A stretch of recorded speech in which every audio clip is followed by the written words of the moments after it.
Love, life, and lessons from the past. Only at Dear Mags FM with DJ Chin. Dear Mags FM. Good day, Chin. I'm XY or Sai from Sarangani.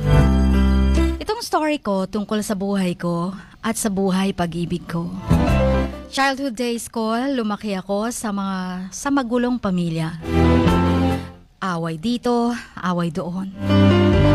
Ang papa ko, lasinggero. Ang mama ko, housewife. Pero may farm kami, katulad ng mga nyugan, palayan at maraming hayop. Pero kahit ganun ang buhay namin, mahirap pa rin kami. Kasi maalala ko minsan, wala kaming ulam. Nakikikain lang ako sa kapitbahay namin, sa mga auntie ko. Lumaki ako na magulo ang pamilya. Palaging nag-aaway ang mama at papa ko. Minsan tumatakas na lang kami sa bahay para hindi mabugbog ng papa ko ang mama ko. At kami naman matutulog kami sa kapitbahay sa sementeryo. Ganon kahirap ang buhay ko noon. Kaya naman na-trauma ako. Hanggang ngayon, dala-dala ko. Maliit pa lang ako, may sakit na akong asthma.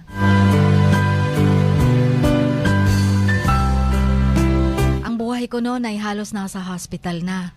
Doon na ako nakatira. One time, grade 6 ako noon. Inatake ako ng asthma. At wala na akong pulso.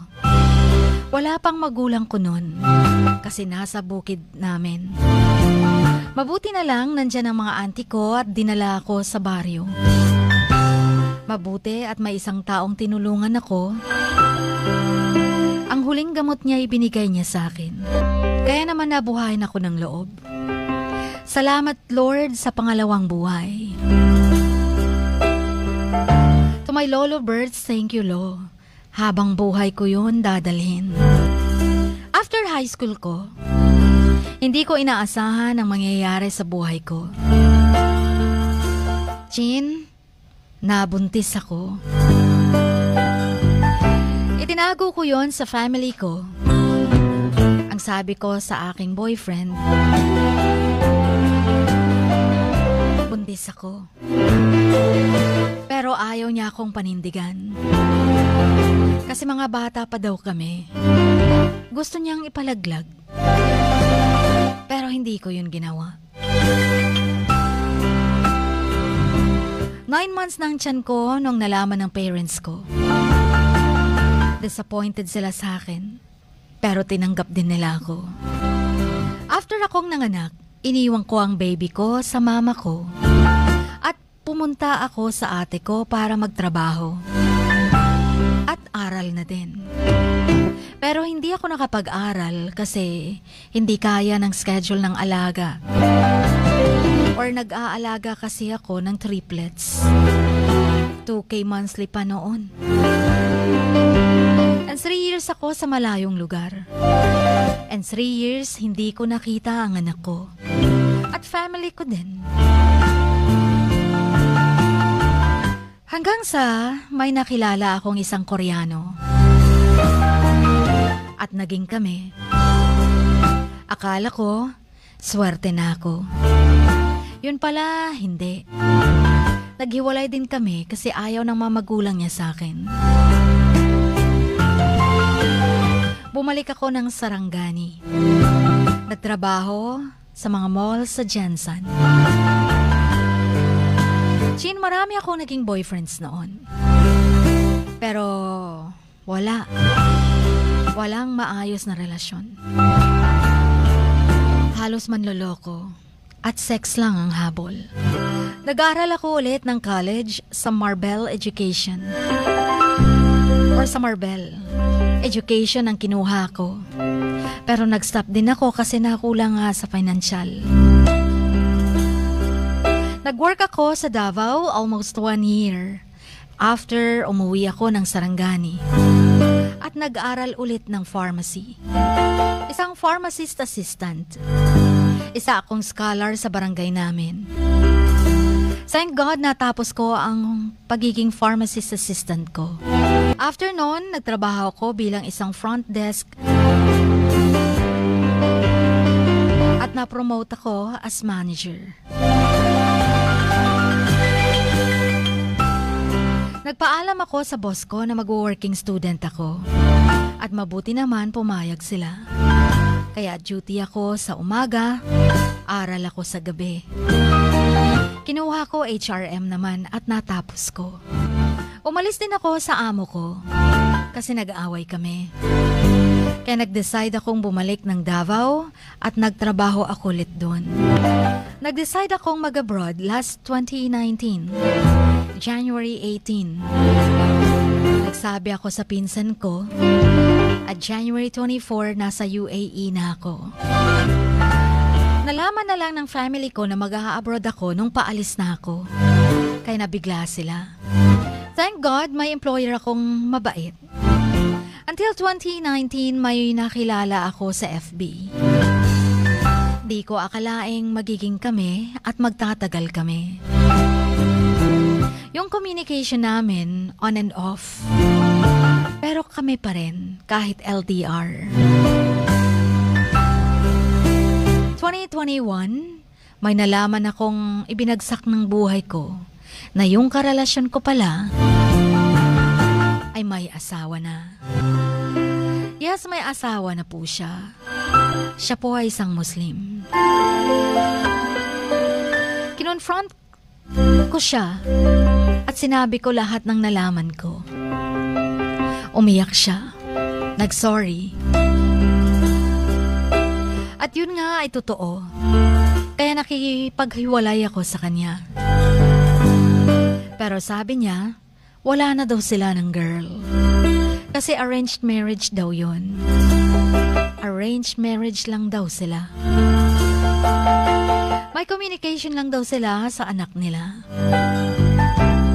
Eh di, naniwala naman ako. Kaya nagpatuloy pa rin kami. May magandang trabaho na rin naman siya ngayon sa Jensen. Pero alam niyo po yung pinakamasakit. Na sa panahon na walang-wala siya, ako ang nandito sa kanya. Ups and downs, hindi ko siya iniwan. Pero nung naabot na lahat ng mga pangarap niya, nagbago na siya. Ang sakit, no? 2024, this year lang, may nag-chat sa akin. Nagsumbong sa akin na sila pa pala ng asawa niya. Kasi nakita niya one time ang BF ko at ang asawa niya. Sinabihan ko siya, tinanong, pero lalaki talaga, deny pa ng deny eh. Ngayon ay magsi 6 years na kami. Pero yung communication namin malabo na. Nag-chat siya sa akin pero madalang na lang. Pero pag humihingi siya sa akin ng pera o ano ang sweet, ano man ang sweet niya sa akin. Pero pagkatapos nun, wala na rin. Mahal ko siya pero masakit na. Siguro wala talaga akong swerte. Pero sa trabaho ko, swerte ako. Almost 6 years, marami na akong napundar. May bahay na, lupa, farm, ipon, alahas, at marami na rin akong natulungan.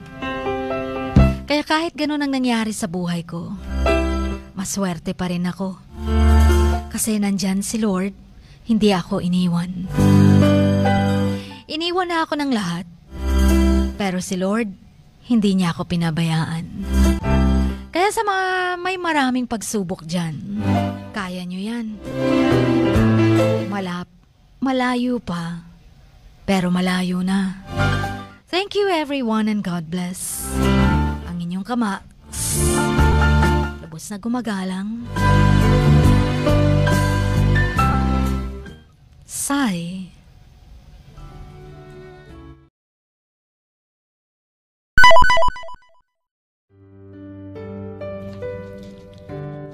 Sa bawat pagluha mo, may nakatagong kwento.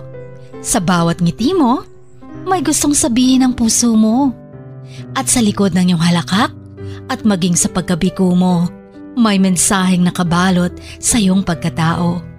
At ang tanging nais mo lamang ay mapakinggan ang mga ito ng buong mundo. Dear Max FM with DJ Chini. Life has got all those twists and turns. Stand up for what you believe in. What lies behind you and what lies in front of you pales in comparison to what lies inside of you. Dear Max FM with DJ Chini.